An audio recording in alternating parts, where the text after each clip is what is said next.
No vídeo anterior, nós explicamos aqui nos cards a primeira camada das leis cósmicas, que são leis que nós não conseguimos abrir mão de participar. Elas estão diante de nós desde o início dos tempos e nós nos submetemos a elas independente da nossa vontade.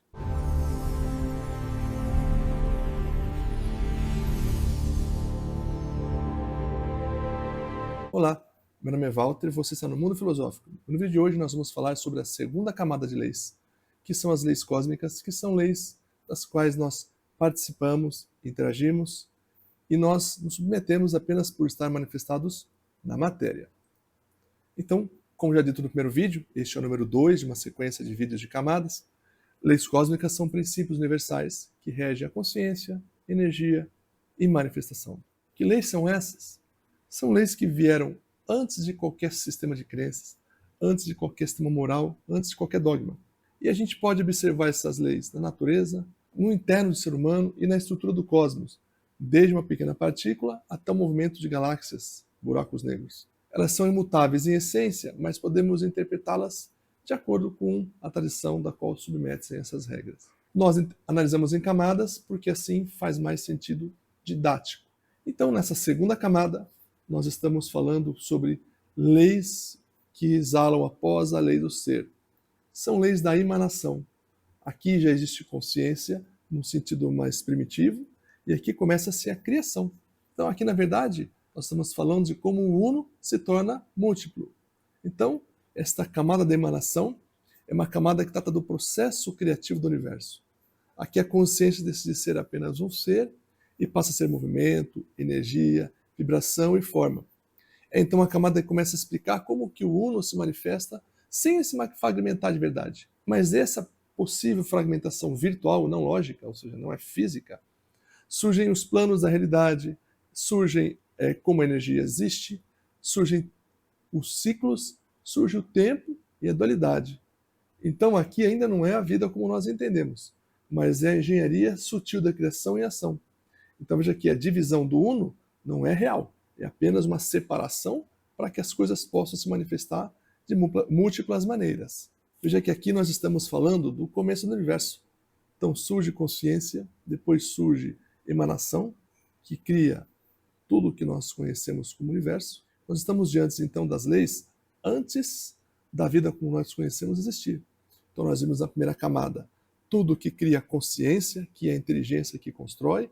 Aqui nós estamos falando da emanação, são os primeiros aspectos que vão dar origem à matéria, à vida como conhecemos, a divisão ilusória da unidade de cada ser humano.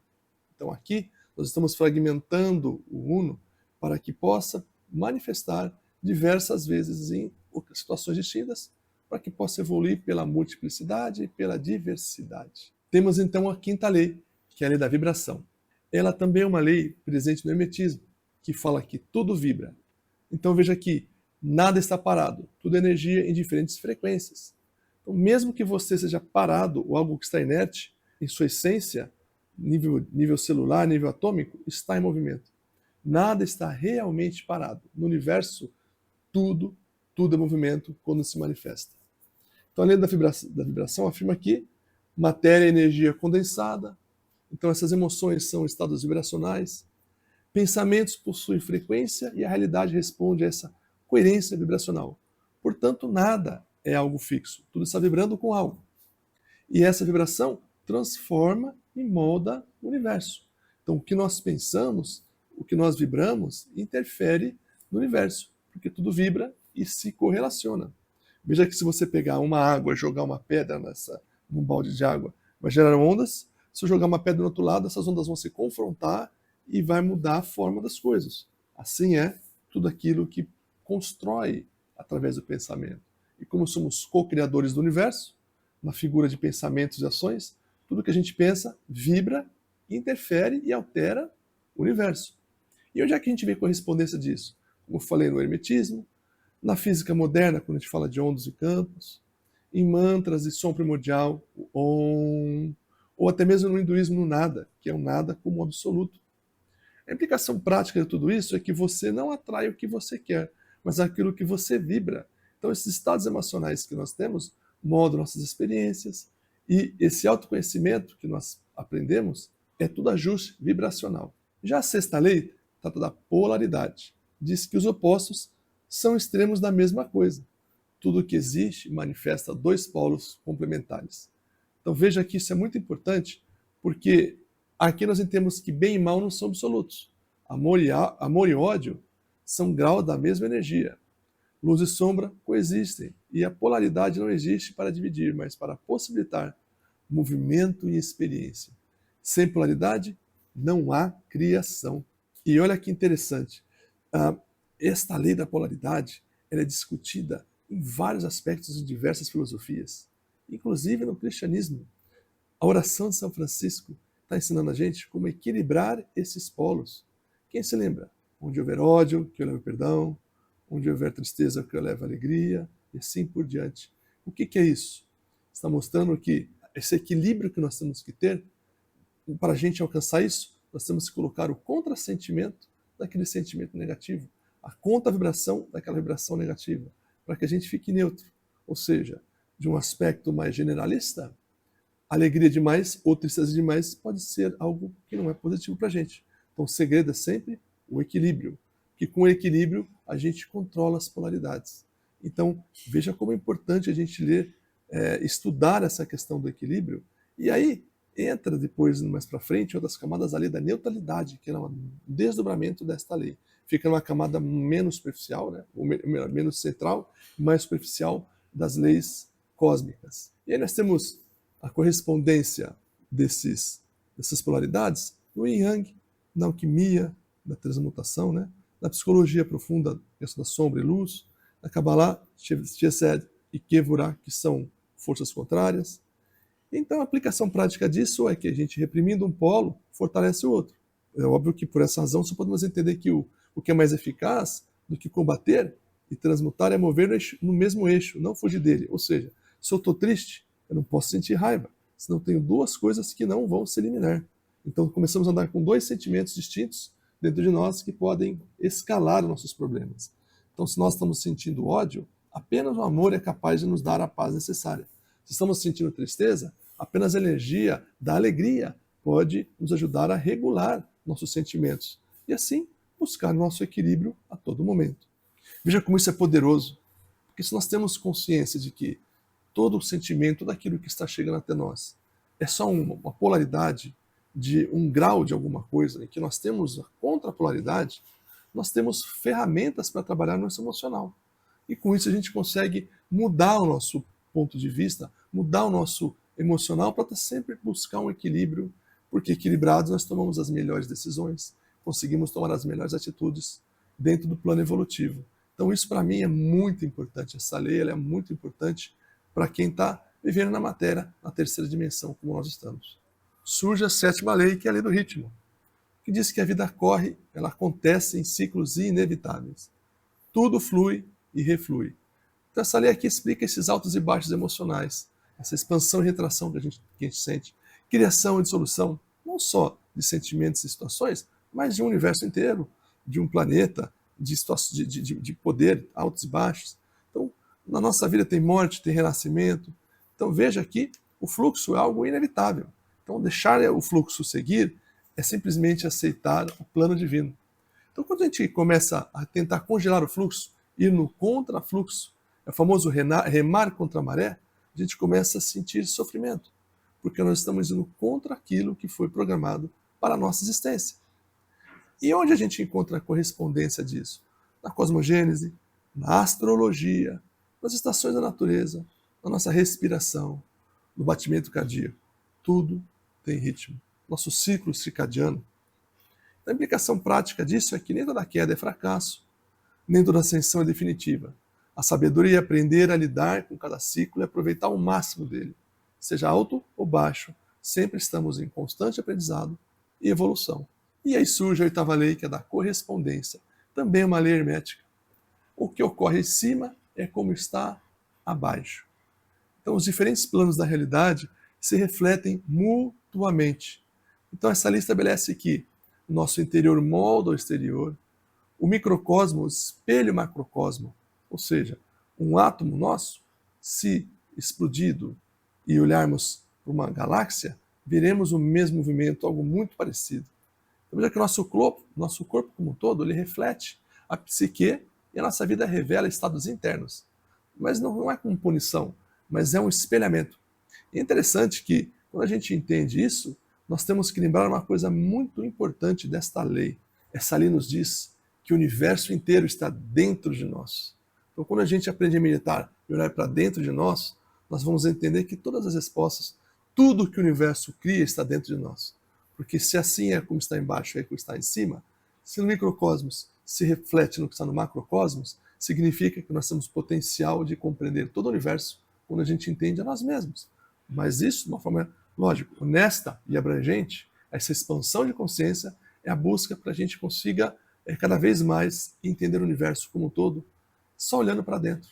Ou seja, a gente busca lá fora o que está dentro de nós desde o começo. E aí, as correspondências disso, como já falamos, é no hermetismo clássico, na Kabbalah da árvore da vida, medicina tradicional, nos sistemas psicossomáticos. A implicação disso é que mudar algo para fora sem mudar para dentro é instável. Se você não muda a forma como você é, todo o comportamento que você tenta mudar sem isso tende a voltar para o ponto anterior, porque o nosso corpo tem um instinto de preservação.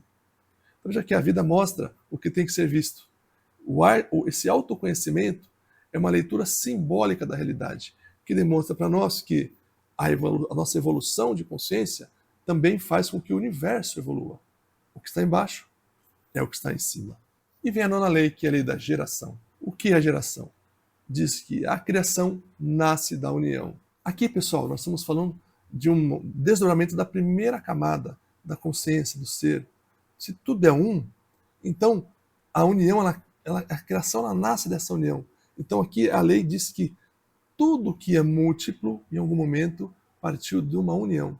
Então esta comunhão que nós temos que criar ao redor de tudo aquilo que é manifestado, é porque, em verdade, tudo isso é uma coisa só. Não só as pessoas, mas uma pedra, um gaveto, seja lá o que for, tudo isso faz parte da manifestação da molécula, da consciência, da energia primordial, que criou esse universo como um todo.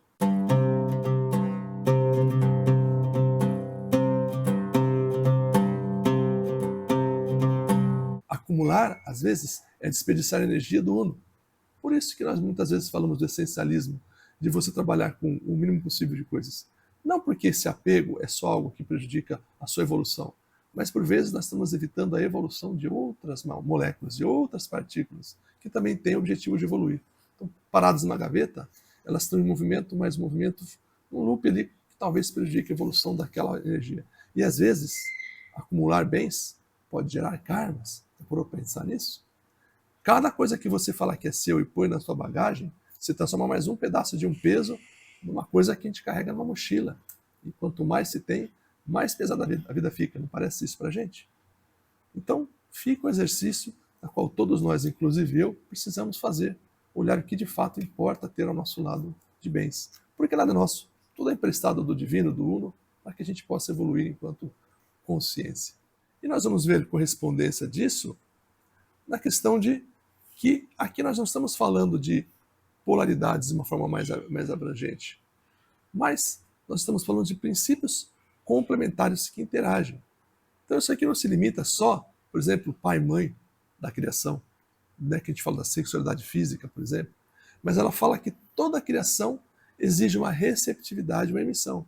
Então é uma intenção e forma que tem que cooperar, pois é uma ligação entre consciência e energia. E isso é que gera realidade, quando a consciência manipula uma energia para transformar algo em matéria palpável. E quando há desequilíbrio nisso, nós entramos em estagnação. Essa escassez, muitas vezes, é um mau uso inconsciente ou consciente de energia. Então a gente vai ver correspondências disso no Shiva, Shakti, no masculino e feminino simbólico, não o gênero, e em outros. E a aplicação prática é que criar exige um equilíbrio interno. Então veja que força sem receptividade gera violência. E receptividade sem geração gera dispersão. Então esta lei diz que tudo tem que nascer por um propósito e tem que ter a sua contrapartida. Então toda a criação parte de uma consciência, energia e intenção, para que isso possa fluir e seguir o princípio ativo cósmico, que é a vontade divina, se assim podemos dizer.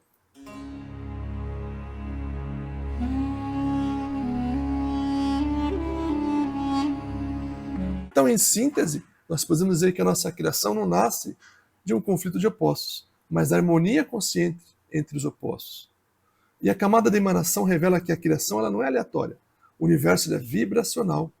A dualidade ela não é inimiga, ela é funcional, é justamente complementar. Então o tempo é um ciclo, a vida é um espelho e a criação é pura cooperação. Então isso aqui tudo que nós estamos dizendo, essa camada secundária aqui, diz que nos mostra como o ser se movimenta sem deixar de ser um. Então, gente, veja aqui, essa segunda camada de leis, elas partem já da consciência embrionária que existe e começa a manipular a energia para que essa manipulação de energia transforme isso em matéria, em vários níveis. Aqueles níveis palpáveis e ainda não palpáveis. Por mais sutil e invisível que algo pareça para a gente, é matéria que nós não conseguimos ver com nossos olhos, mas está ali. Então, toda essa construção do universo passa por essas leis e volta por elas também para dissolver.